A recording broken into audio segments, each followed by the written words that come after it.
Hi everyone, कैसे हो आप सब। तो रेलवे ग्रुप डी का अभी एग्ज़ाम चल रहा है और ग्रुप डी में यदि आपका सिलेक्शन होता है तो आपका क्या काम करना पड़ेगा और सैलरी कितनी मिलती है, एग्ज़ाम को कैसे क्रैक किया जा सकता है, सिलेबस क्या है, क्वालिफ़िकेशन क्या है, एज लिमिट, सैलरी, सारी चीज़ें इस पर्टिकुलर वीडियो में आपको मिलने वाला है दोस्तों। तो इस वीडियो को शुरू से लेकर लास्ट तक ज़रूर देखें और ग्रुप डी से रिलेटेड जितने भी आपको डाउट हैं इस वीडियो को कमेंट बॉक्स में ज़रूर पिन कर दीजिए, ताकि मैं उस डाउट को जो है अगले वीडियो में से सोल्व कर पाऊँ। तो चलिए देखते हैं दोस्तों कि इसमें क्या-क्या आपको देखने को मिलता है और क्या कैसे आप जो है इस एग्ज़ाम को क्रैक कर सकते हैं, वो भी फर्स्ट अटेम्प्ट में। या आप देख सकते हो कि मैंने यहाँ पे सिलेबस लिख रखा है, क्वालिफ़िकेशन है, एज लिमिट है, सैलरी है और ग्रुप डी के जितना भी पोस्ट हैं, सबसे ज़्यादा सैलरी किस पोस्ट की है, वो भी हम लोग चर्चा करेंगे इस पर्टिकुलर सेशन में। तो सबसे पहले हम लोग देख लेते हैं दोस्तों कि इसमें जो है आपको 17 तरह का पोस्ट देखने को मिलेगा दोस्तों। पहला है असिस्टेंट वर्कशॉप, दूसरा है CNW, तीसरा है असिस्टेंट ब्रिज और इसी तरह करते जो हैं 17 तरह के आपको पोस्ट देखने को मिलेगा ग्रुप डी में। आप देख सकते हो कि ये सारे पोस्ट मैंने यहाँ पे लगा रखा है। ये 17 तरह के पोस्ट आपको देखने को मिल सकता है और सबका जो है अलग अलग क्या काम है। इस वीडियो को अगर इसमें जोड़ दिया जाए सबका काम, तो ये वीडियो बहुत ही लंबा हो सकता है दोस्तों। तो ग्रुप डी के जितने भी पोस्ट हैं सबका काम एक अलग सेशन में बनाऊंगा और उसमें जो है जितने भी पोस्ट हैं सबका अलग अलग काम है, तो मैं उस वीडियो में जो है अलग अलग काम को दिखाने वाला हूं दोस्तों। फर्स्ट ऑफ ऑल इस वीडियो में हम लोग देख सकते हैं कि सिलेक्शन प्रोसेस क्या है और चलिए देखते हैं आगे दोस्तों। तो पहला है क्वालिफ़िकेशन। क्वालिफ़िकेशन क्या चाहिए इस एग्ज़ाम को क्रैक करने के लिए। तो आप किसी भी बोर्ड से, चाहे आप जो है बिहार बोर्ड से किए हो, BSEB यानी कि बिहार सेकेंडरी एग्जामिनेशन बोर्ड, या चाहे CBSE से किया है, मतलब किसी भी बोर्ड से आप जो है 10th पास होना ज़रूरी है। मिनिमम क्वालिफ़िकेशन आपका जो है 10th होना चाहिए और मैक्सिमम तो आप कहीं भी कितना भी कर सकते हैं। चाहे आपने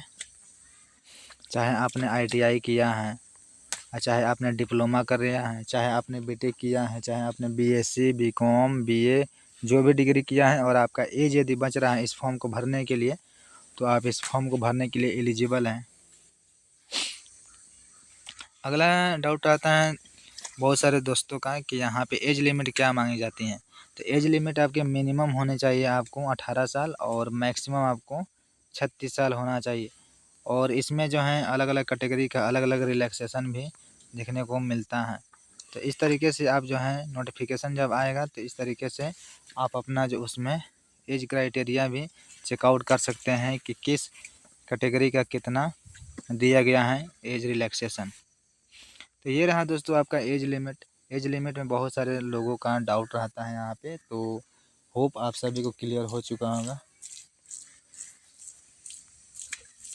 हम लोग बात कर लेते हैं दोस्तों कि सिलेबस क्या है। तो किसी भी एग्ज़ाम को क्रैक करने के लिए बहुत ज़्यादा ज़रूरी होता है सिलेबस जानना, क्योंकि सिलेबस जब तक आदमी नहीं जानेगा तब तक जो है किसी भी एग्ज़ाम को क्रैक करना बहुत ही मुश्किल हो जाता है।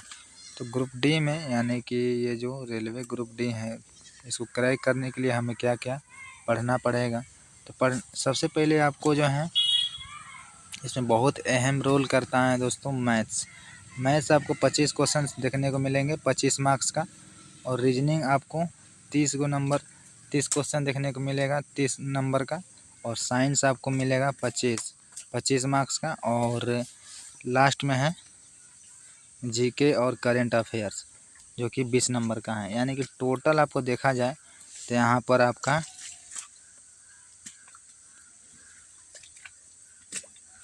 टोटल आपका 100 नंबर यहाँ देखने को मिल जाएगा। टोटल आपका 100 मार्क का पेपर होने वाला है और इन 100 मार्क्स में यदि सबका अलग अलग कैटेगरी वाइज जो है और जोन वाइज यहाँ पे आपको कटअप तैयार किया जाता है, और उस कटअप के अंदर में यदि आप आ जाते हैं तो आपका जो है फाइनल मेरिट लिस्ट भी बन जाता है और आपका सिलेक्शन हो जाएगा। तो इतने आपको सब्जेक्ट पढ़ने होंगे। कौन कौन से सब्जेक्ट आपको किस टीचर से पढ़ना है वो भी हम लोग लास्ट में डिस्कस करने वाले हैं, और सबसे अच्छा टीचर्स कौन सा है मैथ्स के लिए, रीजनिंग के लिए, साइंस के लिए या करेंट अफेयर्स के लिए। तो इन चारों पोर्शन को बहुत ही सिमिलर लेके आपको चलना होगा, ये नहीं कि किसी एक सब्जेक्ट को स्किप कर दे। इस तरीके से आपका सिलेक्शन बिल्कुल भी नहीं होने वाला है। इसमें देख लेते हैं कि जॉब लगने के बाद आपको सैलरी कितनी मिलेगी दोस्तों। आपको सैलरी कितनी मिलने वाली है, क्योंकि यही बहुत बड़ा जो है मोटिवेशन होता है। क्योंकि जितना भी लोग अभी तैयारी कर रहे हैं सब लोग सैलरी के लिए ही तैयारी कर रहे हैं, और सैलरी बहुत ही बड़ा मायने रखता है। चलिए देखते हैं कि ये ग्रुप डी में हम लोग को सैलरी कितनी मिलेगी जब सिलेक्शन होता है। तो बेसिक आपको मिलेगी 18,000 रुपया, और डीए यानी कि डियरनेस अलाउंस होता है। डियरनेस अलाउंस होता है जो कि महंगाई भत्ता जिसको हिंदी में बोला जाता है। तो महंगाई भत्ता आपको मिलता है बेसिक का 58%, यानी कि अभी 58% हमारा डीए चल रहा है। तो बेसिक का 58% जब करिएगा तो आपका आ जाएगा इतना 10,440। ये हो गया आपका महंगाई भत्ता। दूसरा है आपका एचआर, यानी रहने के लिए जो है रेलवे आपको या तो क्वार्टर देती है, नहीं तो क्वार्टर यदि नहीं मिला रहेगा तो आपको एचआरए मिलेगा, यानी कि हाउस रेंट अलाउंस। तो बेसिक का आपको 10% मिलेगा। कहाँ पे? जेड सिटी में। ये मिलता है XYZ सिटी के अकॉर्डिंग, एक city, Y city, Z city. यदि आपका सिलेक्शन एक सिटी में होता है तो बेसिक का 30% एचआरए मिलेगा। वाई सिटी में रहेगा तो आपको 20% मिलेगा, और जेड सिटी में रहेगा तो आपको 30% मिलेगा। तो जेड सिटी के अकॉर्डिंग हम लोग सॉरी उल्टा हमने बोल दिया दोस्तों। यहाँ पे यदि आपका 3 सिटी रहता है XYZ, यदि आपका सिलेक्शन एक सिटी में रहता है तो आपको 30% मिलेगा, बेसिक का 30%, और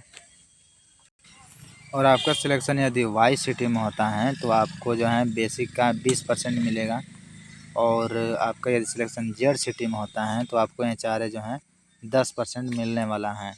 तो देखते हैं कि इस तरीके से ग्रैंड सैलरी कितना बनता है दोस्तों।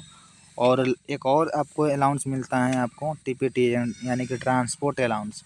ट्रांसपोर्ट अलाउंस जैसे कि हो गया, आपको ट्रांसपोर्ट अलाउंस देख लेते हैं दोस्तों कि क्या होता है। ट्रांसपोर्ट अलाउंस जैसे कि आपने कहीं रूम ले लिया है, अपने रूम लिया है 2 किलोमीटर दूर, कहाँ से? अपने ऑफिस से या फिर रेलवे स्टेशन से। जिस भी रेलवे स्टेशन में आपका ड्यूटी लगा है वहाँ से अपने रूम लिया है, मान लीजिए 2 किलोमीटर दूर, ठीक है। और वहाँ से आप जो हैं चल के आते हैं स्टेशन, तो आपको इत्थी से क्या बोलते हैं कि टेम्पा वगैरह से या फिर किसी भी चीज़ से आपको आना पड़ता है। टेम्पा से आना पड़ता है या फिर आप रिक्शा करके आते हैं, तो उसमें जो आपको किराया लगता है 20 रुपया 30 रुपया, वही आपको ट्रांसपोर्ट अलाउंस उसी को जो है बोला जाता है। तो इस तरीके से ग्रैंड जो सैलरी आपकी बनेगी वो मिलता है आपको 32,580 रुपया। इतना आपको सैलरी मिलने वाला है। टोटल आपको ग्रॉस सैलरी इसको बोला जाता है। लेकिन आपको इतना मिलने वाला नहीं है दोस्तों, क्योंकि आप जो हैं इसमें से कुछ डिडक्शन भी होता है। 32,580 में से कुछ डिडक्शन भी होगा, लगभग 3,000 के करीब में डिडक्शन हो जाता है दोस्तों। आपको पीएफ अकाउंट में कट जाता है एनपीएस के रूप में। तो इन हैंड सैलरी आपके जो अकाउंट में आएगी वो आएगी 29,500 रुपया।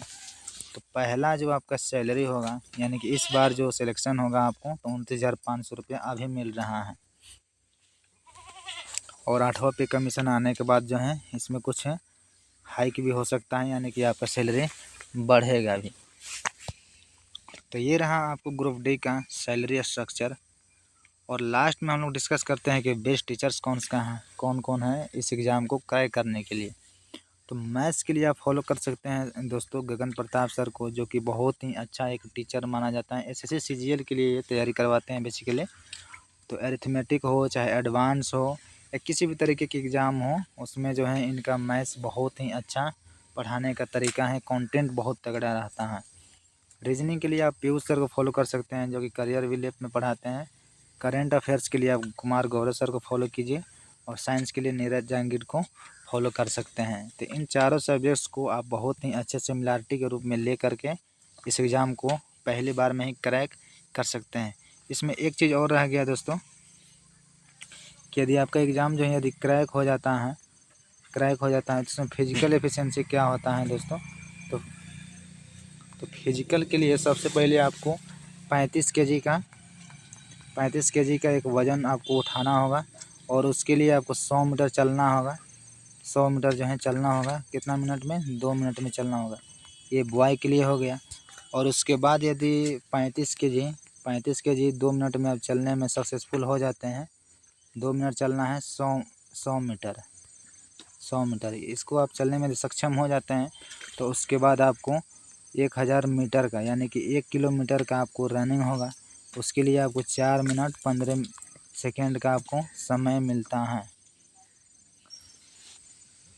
1 किलोमीटर दौड़ने के लिए आपको 4 मिनट 15 सेकेंड का समय मिलता है। तो ये रहा आपको फिजिकल एफिशिएंसी, और इस तरीके से आप जो है इसमें आप अच्छे तरीके से सिलेक्शन ले सकते हैं दोस्तों। चलिए मिलता हूँ आपसे एक अगले वीडियो में, और तब तक फ़िलहाल इस वीडियो को अपने दोस्तों के साथ भी शेयर कर दीजिए, ताकि उनको ग्रुप डी में जितने भी डाउट्स हैं इस वीडियो के माध्यम से उनका डाउट क्लियर हो जाए। और जो भी डाउट अभी बच रहा है इस वीडियो कमेंट बॉक्स में ज़रूर पिन कर दीजिए, ताकि मैं अगला वीडियो भी लेकर के आ सकूँ। चलिए मिलते हैं दोस्तों आपसे एक अगले वीडियो में। Thank you so much.